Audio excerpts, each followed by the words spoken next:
today to talk a little bit about getting your act together.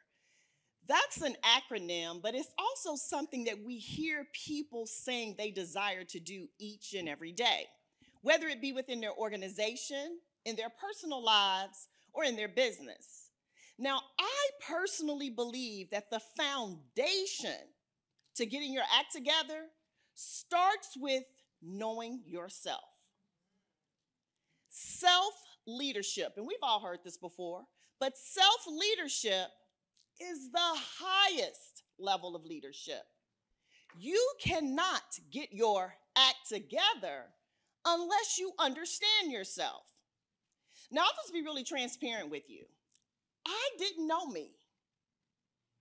I remember seasons of my life being in spaces and places where I felt like an outsider. Has anybody ever felt like that? All right. I remember telling somebody worse than being alone was being in a room full of people and feeling lonely. Anybody else ever felt like that? That was me. I remember even looking at my family. Have you ever been to one of your family reunions and asked yourself, is it possible that my parents brought home the wrong baby? Y'all laughing. There are times when I did not feel that those were my people, right? My tribe. Because I was different. Whether it's on your job. And when people don't feel like they belong, they don't engage. They don't participate. And we always end up questioning ourselves rather than questioning what's happening around us. I was 39 years old. I remember it like it was yesterday. And I had an assessment. And it began to run down for me, as I like to say, how I was built. I'm not making this up. When I read those words on the paper, tears began to stream down my face. Because for the first time in my entire life, I felt like something got me. This report understood me to the T. And it was the first day of me having an opportunity to get my act together. And so now, because this changed my life tremendously, as a behavioral consultant, one of the things that I do is help individuals and get themselves and their teams together. I'm a strong proponent of DISC. Many of you have heard of it, right? DISC, D-I-S-C. That was the foundation of one of the many tools that helped me in this component. For those of you who are not familiar with DISC, I'll give you a quick rundown on what it is. It's again an acrostic. D is about those dominant personalities, those people who are direct. Y'all know who they are. You work with them. They come in the room, start telling everybody what to do. Hey, Michelle, I need you to go do this. Angela, go do that. We rolling our eyes, right? Because we're wondering who died and left you boss. They don't need permission to take charge. It is how they're built. Get what I'm saying? But see, the rest of us are pissed because we feel like they're trying to tell us what to do. They are also the people that you need on your team, especially in an emergency. They can make decisions quickly and without excessive information. Then there's our eyes. Y'all know who y'all are. Where my eyes at in the room? These outgoing party people. I always say my eyes don't need a party because wherever they are, that is the party. Pastor Shannon, I'm just saying. They don't need a party, okay? They are influential, inspiring. They are our cheerleaders. Guess what? Sometimes we put people in positions at work and ask them to be that person. They're not built that way. So they're unhappy on their job. Quick story. I have a child who's an S, which is a style I'll talk about in a minute, but she's very reserved and low key. She was working for Chick-fil-A. Anybody ever been to Chick-fil-A before? If I don't know anything else about Chick-fil-A, what do I know? I'm going to get some good what? Service. Chicken too, okay? And they're going to be what? Engaging, exciting, outgoing. Welcome to Chick-fil-A. May I take your order, please? My pleasure, right? Like that's the tone of the visit. So I did an assessment on my child while she was working at Chick-fil-A. Instantly, I saw two things. One, her natural eye, engaging enthusiasm, it was low. Her environment eye was high. So as a consultant, I knew there was something, awry. I asked her one simple question. I said, how do you feel when you're at work? She said, conflicted. She was in a job that was requiring of her something that wasn't natural to her. And we wonder why people are not happy at work. Okay? So, again, in our eyes, we love them, they're engaging, but sometimes we are like, will they stop talking? Like something, I'm married to an eye, okay? And sometimes we're in the Uber or the Lyft, and he's like, hey, so where you from? How long you been driving Uber? Really, do you like it? How much do they pay you? And I'm thinking, dude, stop it. Them people don't want to talk to you. And then our S's, supportive, steady. We can always depend on them. Some of y'all know that your family and friends know no matter what, if they can't call nobody, they can call you. Where my S's at? Y'all know it? Yes, I see the hands. You're sentimental as well. Some of y'all got every birthday card somebody ever sent you, right? You hold on to everything, but you're often mistaken for being soft and a pushover. But I'm going to tell you something about those S's, right? Make them mad if you want to. Because when they done, see, I got some S's in this room. Because when they done, they are done. It takes a lot, but they are done. And then last but not least, my C's. And the reason why I say that, because guess what your girl is? C, all day, every day. Look, some of my biggest arguments with Mr. Fair have been my C-ness. Okay? Because I need the details. C's want data, and we're consistent. We're all about compliance. And so I tell people, you need a C on your team because a C will get you to perfection. But we'll also ask so many questions that will make you crazy, right? And so now that I know all this about myself, I've been able to use it to help myself in all my relationships, but also in my professional life. But now, it takes me back to a story that I feel compelled to tell you guys. This was the first day of school for me, okay? I'm 5 years old. First day of school. Anybody remember that first day of school? Okay.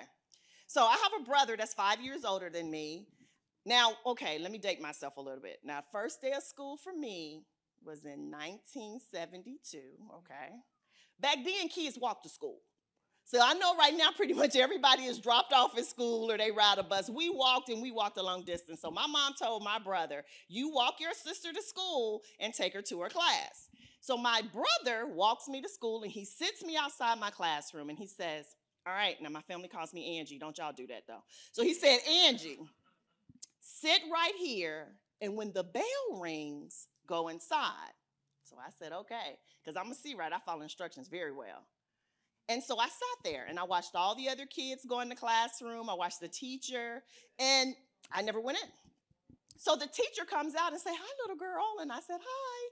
And she said, are you in this class? And I said, yes, ma'am. And she said, well, you can come in now. I said, no, I can't.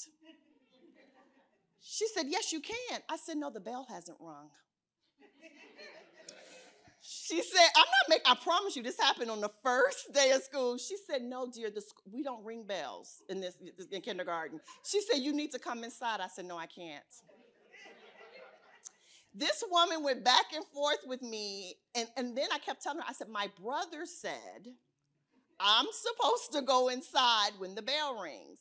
So they had to find out what class my brother was in, go get him so he could get me to go inside my class. Now, I tell you that story because even as a 5-year-old, if my parents had understood human behavior, they would have known how to manage me and deal with me in a way that was more conducive to getting the best results out of me. See, this is why we have to know ourselves. I can be the life of your party, because, some of y'all probably saw me dancing yesterday, right? But I also like to be alone.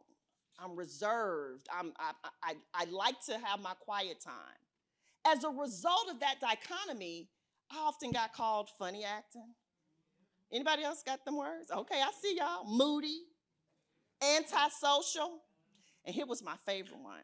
She thinks oh yeah, they did call me that too. Okay, stuck up, I gotta add that.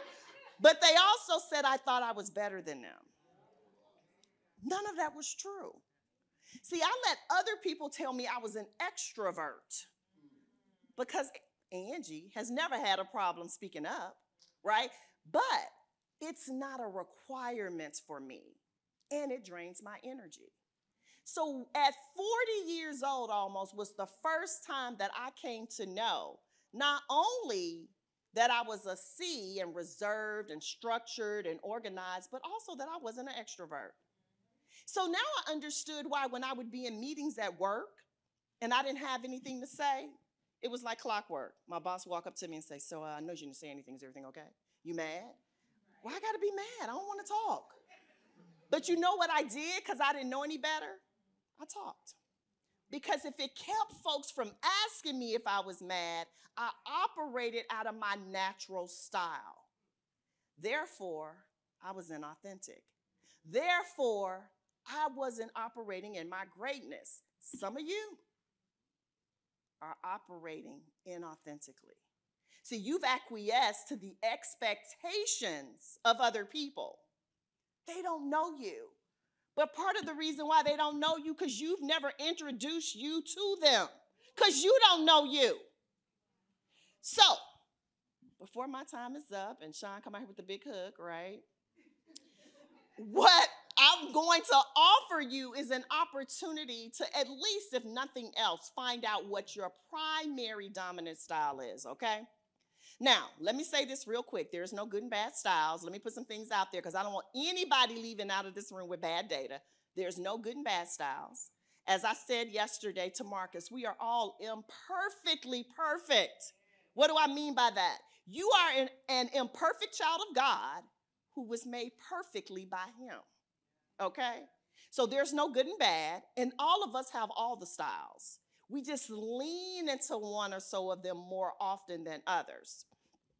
So if you'll get your phones and go to www.mydiscreport, MYDISC report.com. I just got 2 questions for you. Answer those 2 questions and boom, you will get to know what is your primary style. For those of you who, after you see that, or if you got somebody that in your life you want to find out what their primary style is, you can do that with them as well. www.mydiscreport.com. You'll get a 1-pager about your primary style. Many of you will say, oh my gosh, this is great, but I want more.